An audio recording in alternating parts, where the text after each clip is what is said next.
Hi hello ನಮಸ್ಕಾರ welcome back to my YouTube channel. ನಾನಿವತ್ತು special ಆಗಿರುವಂತಹ ಒಂದು ರೆಸಿಪಿ ತಂದಿದ್ದೀನಿ ಚಿಕನಲ್ಲಿ. ಇದನ್ನು ಕೆಲವೊಬ್ಬರು ಮನೇಲಿ ಮಾಡ್ತಾರೆ, ಎಲ್ಲರ ಮನೇಲೂ ಮಾಡಲ್ಲ ಇದನ್ನು. ಸೊ ನಾನಿವತ್ತು ಫ್ರೈ ಮಾಡ್ತಾ ಇರೋದು ಚಿಕನ್ ಸಾಂಬಾರು ಮಾಡಿ ಅದಾದಮೇಲೆ ಅದರಿಂದ ಚಿಕನ್ ಎಲ್ಲ ಸಪ್ರೇಟಾಗಿ ತೆಗೆದು ನಾನು ಇವತ್ತು ಫ್ರೈನ ಮಾಡ್ತಾಯಿದ್ದೀನಿ. ಸೊ ಹೇಗೆ ಮಾಡೋದು ಅಂತ ನೋಡೋಣ ಬನ್ನಿ.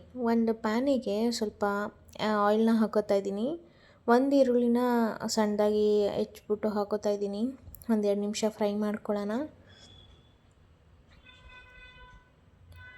ಸೊ ನೆಕ್ಸ್ಟು ನಾನು ಸಾಂಬಾರಲ್ಲಿ ಏನು ಚಿಕನ್ನ ಆಲ್ರೆಡಿ ತೆಗೆದಿಟ್ಕೊಂಡಿದ್ದೆ ಅದನ್ನು ಹಾಕ್ತಾಯಿದ್ದೀನಿ.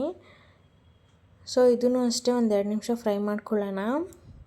ಇದಕ್ಕೂ ಮುಂಚೆ ನೀವೇನು ಮಾಡಬೇಕು ಅಂತ ಹೇಳಿದರೆ ಈರುಳ್ಳಿ, ಬೆಳ್ಳುಳ್ಳಿ, ಶುಂಠಿ, ಕೊತ್ತಂಬರಿ ಸೊಪ್ಪು ಇದಿಷ್ಟನ್ನು ರುಬ್ಬಿ ಇಟ್ಕೊಬೇಕು ನೀವು ಮೊದಲೇ. ಚಿಕನ್ನು ಸ್ವಲ್ಪ ಫ್ರೈ ಆದಮೇಲೆ ನಾನು ಅದನ್ನು ಹಾಕೋತಾ ಇದ್ದೀನಿ.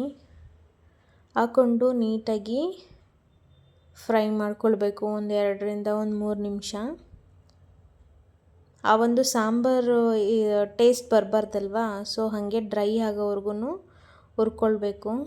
ನೆಕ್ಸ್ಟ್ ನಾನು ಇದೇ ನಿಮಗೆ ಒಂಥರ ಆಶ್ಚರ್ಯ ಅಂತ ಅನಿಸೋದು, ಕಡಲೆಬೇಳೆನ ನಾನು ನೆನೆಸಿಟ್ಟು ಇದ್ರೊಳಗಡೆ ಹಾಕೋತಾ ಇದ್ದೀನಿ. ಮಾಡೋದು 1 ಅವರ್ ಅಂತ ಹೇಳ್ಬಿಟ್ಟು ನೀವು ಕಡಲೆಬೇಳೆನ ನೆನೆಸಿಟ್ಕೊಂಡು ಹಾಕೋಬೇಕಾಗುತ್ತೆ.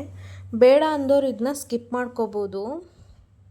ಇದ್ರ ಜೊತೆಗೆ ಕಡಲೆಬೇಳೆ ತಿಂತಿದ್ರೆ ಚೆನ್ನಾಗಿರುತ್ತೆ.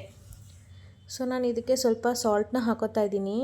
ನೀವು ಚಿಕನ್ ಸಾಂಬಾರು ಮಾಡಬೇಕಾದ್ರೇ ಹಾಕಿದರೆ ಸಪ್ಪೆ ಅಂತ ಅನಿಸಿಲ್ಲ ಅಂದರೆ, ಕರೆಕ್ಟಾಗಿ ಪರ್ಫೆಕ್ಟಾಗಿದೆ ಅಂತ ಹೇಳಿದ್ರೆ ನೀವು ಸಾಲ್ಟ್ನ ಏನೂ ಹಾಕೋ ಅವಶ್ಯಕತೆ ಇಲ್ಲ. ನನಗೆ ಸ್ವಲ್ಪ ಸಪ್ಪೆ ಅಂತ ಅನ್ನಿಸ್ತು, ಅದಕ್ಕೆ ಸಾಲ್ಟ್ನ ಹಾಕ್ಕೊಂಡೆ. ಸ್ವಲ್ಪ ಕರಿಬೇವಿನ ಸೊಪ್ಪನ್ನು ಹಾಕೋತಾ ಇದ್ದೀನಿ. ನೀಟಾಗಿ ನಾನು ಫ್ರೈ ಮಾಡ್ಕೋತಾ ಇದ್ದೀನಿ. ಲೋ ಫ್ಲೇಮಲ್ಲೇ ಇಟ್ಕೊಂಡು ಒಂದು 5 ನಿಮಿಷ ಬೇಯಿಸ್ಕೊಳ್ಳಿ. ಅದಾದಮೇಲೆ ಚಿಕನ್ ಮಸಾಲ ಇದೆಯಲ್ಲ ಅದನ್ನು ನಾನು ಹಾಕೋತಾ ಇದ್ದೀನಿ. ಚಿಕನ್ ಮಸಾಲನೂ ಹಾಕಿ ನೀವು ನೀಟಾಗಿ ಫ್ರೈ ಮಾಡ್ಕೊಳ್ಳಿ. ಎಷ್ಟು ಚೆನ್ನಾಗಿರುತ್ತೆ ಅಂತ ಹೇಳಿದ್ರೆ, ಫಾರ್ ದ ಫಸ್ಟ್ ಟೈಮ್ ನಾನು ಮಾಡಿದ್ದು. ನಮ್ಮ ಅತ್ತೆ ಮನೆ ಕಡೆ ಇದನ್ನು ಜಾಸ್ತಿ ಮಾಡ್ತಾರೆ, ನಮ್ಮ ಅತ್ತೆ ಸಖತ್ತಾಗಿ ಮಾಡ್ತಾರೆ. ಅದನ್ನು ನಾವು ಟ್ರೈ ಮಾಡೋಣ ಅಂತ ಹೇಳ್ಬಿಟ್ಟು ನಾವು ನಮ್ಮ ಮನೇಲಿ ಟ್ರೈ ಮಾಡಿದ್ದು. ನಿಜವಾಗ್ಲೂ ಯಾವ ಚಿಕನ್ ರೆಸಿಪಿಗಿಂತನೂ ಅದ್ಭುತವಾಗಿತ್ತು ಮಾತ್ರ. ಮತ್ತೆ ಮತ್ತೆ ತಿನ್ನಬೇಕು ಅಂತ ಅನ್ನಿಸ್ತಿತ್ತು. ಈ ಥರ ಮಾಡ್ಕೊಂಡು ತಿಂದರೆ ಸೈಡ್ಸಿಗೆ ಸಾಂಬಾರಲ್ಲಿ ತಿನ್ನಲ್ಲ, ನಾನು ಇಷ್ಟ ಆಗಲ್ಲ ಅನ್ನೋರು ಈ ಥರ ಮಾಡ್ಕೊಂಡು ತಿಂದರೆ ಏನು ಸಕ್ಕತ್ತಾಗಿರುತ್ತೆ ಗೊತ್ತಾ. ಸೊ ಲಾಸ್ಟಲ್ಲಿ ಎಲ್ಲ ಈ ಥರ ಡ್ರೈ ಆಗಬೇಕು, ಚಿಕನ್ ಎಲ್ಲ ಡ್ರೈ ಆದಮೇಲೆ ಕೊತ್ತಂಬರಿ ಸೊಪ್ಪು ಹಾಕಿದ್ರೆ ರೆಡಿ ಆಗುತ್ತೆ ಚಿಕನ್ ಫ್ರೈ. ನಮ್ಮ ಕಡೆ ಎಲ್ಲ ಹುರ್ಬಾಡು ಅಂತ ಕರೀತಾರೆ ಇದನ್ನ.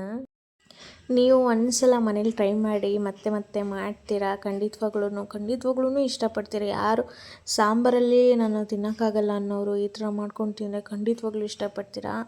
ಈ ವಿಡಿಯೋ ಏನಾದ್ರು ಇಷ್ಟ ಆಗಿದ್ರೆ ಲೈಕ್ ಮಾಡಿ, ಶೇರ್ ಮಾಡಿ, ಕಮೆಂಟ್ ಮಾಡಿ. Thank you for watching.